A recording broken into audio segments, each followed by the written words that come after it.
put you in my hands, my brothers, as I hold you tight. Da da da. But yes, for people asking before you get going into this, I really like the full outro, but I have never played any of the games, so that is coming from someone who is a complete and utter noob, so. But I think they did a good job, like, it was fun, honey badgers are the most disrespectful force in nature, and that's putting them over orcas. Because at least when an orca shot puts a seal, you can argue it's just testing a new hunting strategy. But honey badgers will look for negativity in situations where they have nothing to gain. Why would a honey badger test an oryx 10 times its size, get launched only to immediately do it again? Because honey badgers come into the world deciding they don't want peace, they want problems. They don't want compromise, they seek conflict. If orcas are homicidal sea Oreos, then honey badgers are double stuffed with audacity. This is just like me for real, for real. Doesn't want peace, they want problems. If I ever make a list of the top 5 animals with black Air Force energy, honey badgers would be a first ballot choice. But like any kid that acts out in school, to really understand just what makes a honey badger such a one-man hate campaign, you gotta look at its family. Second. Stop. Yeah, there we go. My stuff is like a little wonky. There we go. When you talk about mammalian carnivores, you can really simplify it into 2 classes, Team Cat and Team Dog. Team Cat would be feliform, which translates to cat-like carnivores, which would obviously include wild cats, but also cats that aren't really cats like hyenas, wait, hyenas are cats? mongooses like the meerkat, and a bunch of other animals you've probably never heard of. Yeah, they look like, on the other they more like, look like Australian. The other side is caniformia, which are the dog-like carnivores. This includes dogs, wild, unhinged dogs, dogs on steroids, small. Wait, bears? They said smaller but more street-smart dogs, and a special group of water dogs that decided they had enough of the nonsense and disrespect of the dirt world and were gonna take their chances out in the ocean. Had enough of the disrespect of the dirt world. I need a water VTuber to just say that. I've had enough of the disrespect of the dirt world. Results Don't read more about hyenas, will I be sad? But you also have another family known as the Mustelidae squad, and they were kind of in a weird spot. They weren't the biggest, definitely weren't the fastest. They look like chunky little. Not the smartest, and for the most part they're solitary, meaning they rarely have a numbers advantage. So their only real option was to overcompensate the way anyone that overmatched would, with violence and borderline crackhead courage. If mustelids like honey badgers ran in groups, they probably what crackhead energy is for? It's just a counter? Wouldn't need the personality of a power tool to survive.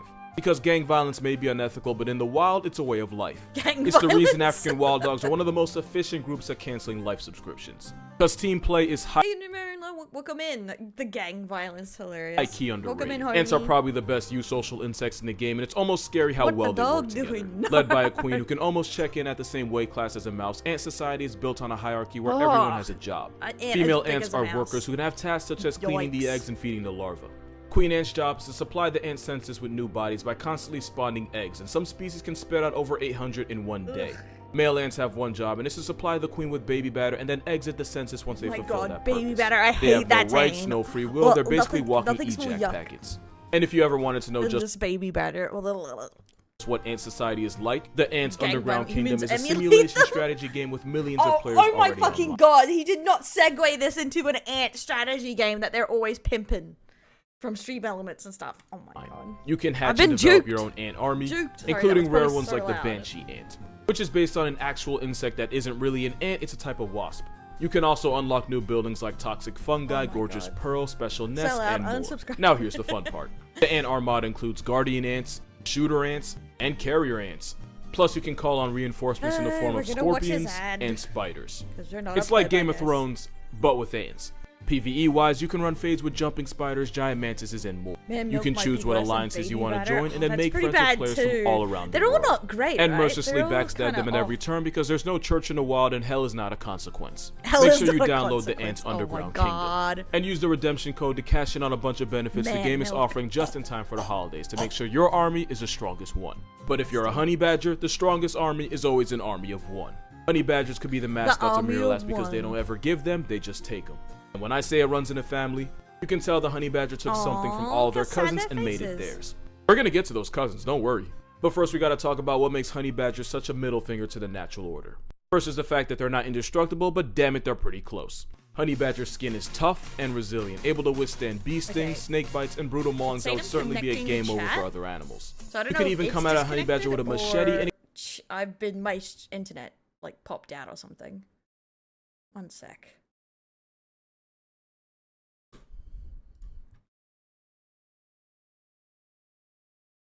There we go. I've reconnected. Sorry about that. That was odd. It could still probably Eurostep any serious injury. There's even reports of these steroid skunks taking down African-crested porcupines. Try to take you guys away from the same ones that have about 30,000 good reasons why testing them could be really bad for your health. In really rare occasions, porcupines have crippled the top-tier lions so badly that hunting humans was their only option. In 1965, after a lion nicknamed the Man-Eater of Darajani was finally put out of commission, it was discovered that it had been gored by a blade beaver, with one of the quills being lodged in its fractured teeth and another one nearly piercing its brain. Maimed and out of options, the starving lion put at least one Kenyan on a t-shirt. That's the kind of carnage porcupines are capable of, yet honey badgers can often survive an encounter with one thanks to their tough skin. The same reason they can square up with snakes and then live to try again. Honey badgers are menaces that have been known to turn deadly serpents like the puff adder and even the black mamba into a purse. A common misconception, though, is that honey badgers are immune to snake venom. They're not immune. They're much more resistant than other animals, but enough penetrating bites can flatline even a honey badger. But usually if a honey badger is wounded by a venomous snake, it'll just pass out in an almost coma-like state, only to get up a few hours later and walk it off like a Sunday morning hangover. Another fact is that not only is honey badger skin tough, it's incredibly loose, especially around the neck. So if one's ever being mauled by a big cat, this walking cigar can turn around while being attacked and deliver smoke directly to the face. Honey badgers are furry duracells, and anything short of a round directly to the skull isn't guaranteed to kill them. This durability is why honey badgers are either brave enough or stupid enough to blatantly steal from top predators, and they usually target leopards. Unlike lions and hyenas, leopards are solitary assassins that hide their prizes high up in the branches where they can't get their pockets picked. The food may be safe from lions, but they're not safe from a malicious equality symbol with nothing to lose. Like honey badgers will risk it all by attempting to steal from a leopard by climbing a tree once it steps away from its meal. If the honey badger gets caught in the act, it'll throw a loud temper tantrum, hissing and screaming as it backs away. A method I'm sure they got from their close cousin the wolverine. The wolverine is a honey badger on PEDs, built for the freezing tundra of the north. And even though they're roughly in the same weight class as a medium-sized dog, tankier predators like bears and mountain lions will occasionally pay food taxes to this walking Maybe they're secretly Australian. The sheer anger. But the thing with wolverines is they have the strength and speed to catch their own bodies. Wolverines will stalk a potential victim for hours, even days, and there have been reports of wolverines posting up in trees just so they can wait for the right moment to pounce.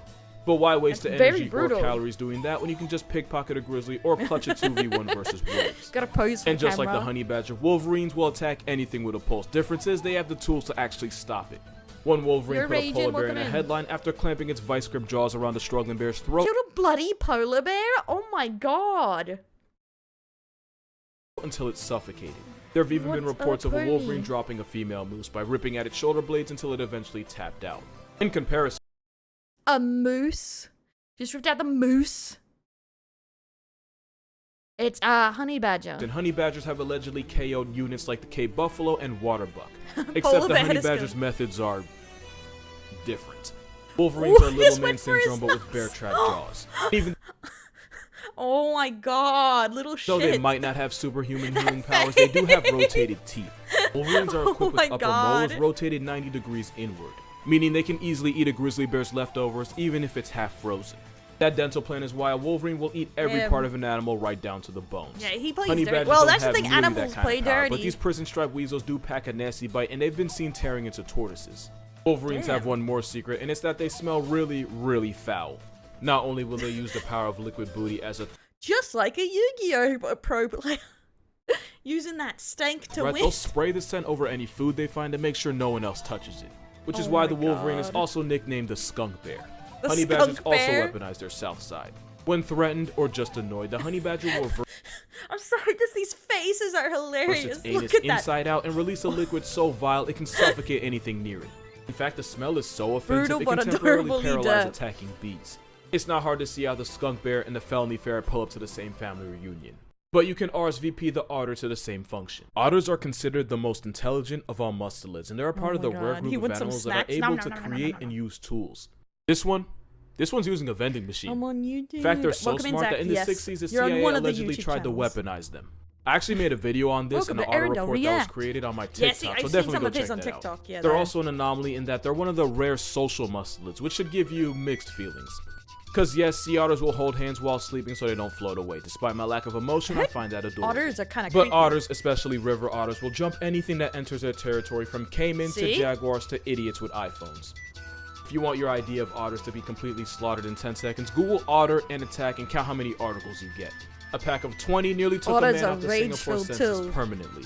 A group of rogue otters drowned a woman's beloved dog as she could only watch. Once upon a time, a monkey wandered into the otter hood of the Bronx Zoo, and the outnumbered monkey paid the toll for his transgressions with his soul. That's really only scratching the surface.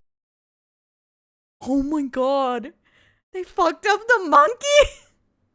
And the I already have an entire video dedicated to the carnage society lets otters get away with, but one fact should really hammer the point home. Sea otters have a violent mating ritual that involves biting his partner's nose pad so hard that he can tear it off while occasionally holding her head underwater. That is not the disturbing part, because frustrated male otters that couldn't find a mate will resort to taking their lack of options out on baby seals. I've heard this, Something they'll continue to do for up to a week, even after the seal's soul has already evacuated. I mean that in the worst possible way. So in a weird twist, out of these three, otters might have the lowest morality, but to compensate they have the highest intelligence. Don't think honey badgers are just some crayon eaters. They're incredibly smart too. Like the kind of smart that would make them high-class criminals. In an experiment, a honey badger couldn't reach a box of food that was hanging from a branch of a tree. But what would have been a dead end for most animals was only a challenge for him. After a few seconds to carefully weigh his options, the honey badger proceeded to push his crate closer to the hanging box, to the point where he could stand on it to claim his prize. It might not seem like much, but being able to figure this out automatically puts honey badgers in the highest percentile when it comes to animal intelligence. But the best example would be this little guy named Stoffel. Stoffel was a well-known escape artist that would find some of the most creative ways to end his bondage. In one of his Imagine just a pet, he's a well-known escape artist. Stoffel noticed a broom that had been left near him, dragged it over to one of the corners of his enclosure, leaned it against the wall, and then used it to emancipate himself. They tested his skills with a gate, and Stoffel the Black Air Force managed to undo the latches of the lock. They then put him in a cell surrounded by cement walls. Take a wild guess what this little weasel did. Stoffel dug up a bunch of rocks, and when he had enough, he piled them in a corner and Andy Dufresne'd himself. One night, his caretaker awoke to a burglar in his home at 1 a.m. You know where I'm going with this. Stoffel escaped again, only this time he broke into the farmer's house and even tried to get into his bedroom. And you want to know the most disrespectful part of it all? Stoffel was hand-raised by humans at a young age. He was after the revenge. He was just like broke out and went to his handler's home. You thought you could contain me? You thought you could contain me? And imprinted on that. Meaning Stoffel had no intention of actually escaping. Nah, he was just doing it for the sport and for all the memes. We know that because Stoffel would allow himself to be caught and returned back to his enclosure just so he could figure out another way to make his caretakers earn their pay. Breaking into the farmer's house past midnight was just grade A trolling. And of course, it would be criminal to not mention that time Stoffel escaped his enclosure and entered the lion's den, where he was nearly brutally mauled to death. After he recovered, the first thing Stoffel did fresh out was try to find a way back to the lions to settle the score. Stoffel would also regularly break into the lodge kitchen, where he would harass staff and help himself to any food he could find. They eventually gave him a lady badger, thinking that would help him calm down. What they really did was introduce the Bonnie to his Clyde, as they would now try to escape together. For their size, honey badgers have relatively large brains, and they make it everyone's problem. But there's one more thing about them that really makes them a menace to society, and for that you have to look at its third cousin, the stoat. The stoat is one of the smallest of all mustelids, yet they regularly put prey 10 times their size out of commission. They do this by relentlessly chasing their prey, which are usually rabbits, until the prey eventually drops to exhaustion. Only then will the stoat deliver a devastating bite to the back of the skull. And once a stoat locks in on its target, there isn't a force in nature that can stop it. The stoat is so hyper-fixated that it'll even ignore rabbits that might be closer just so they can commit to pursuing its original target. That crackhead determination is not foreign to the honey badger. The only way a honey badger can fend off leopards, hyenas, and even the occasional lion is by constantly squirming, hissing, and biting until the attacker eventually decides it's not worth the calories. Even if they eventually do go out of commission, you can be sure the honey badger did not go quietly. The badger's stubborn nature is probably best summed up when you see what they do for honey. Honey badgers love breaking into beehives to eat energy-rich honeycombs. Unfortunately, that often means getting a face full of African bees, which are more aggressive and more nasty than their European cousins. But these honey weasels will continue to eat even while being actively swarmed and attacked by bees. And even though they're resistant, they're not 100% immune to bee stings. Honey badgers have been known to keep raiding the same beehive for honey until they eventually get stung to death. But honey badgers don't care. They live life balls first with no fear of consequences. Oh my This God. willpower is how 2 honey badgers stepped to 6 young lionesses and still managed to survive. At one point, the honey badger found itself in the jaws of death, only to use its loose skin to turn around and bite the lion back. This leopard tried harassing a young baby badger, only to end up cosplaying as a cheetah once mama badger inserted herself into the conversation.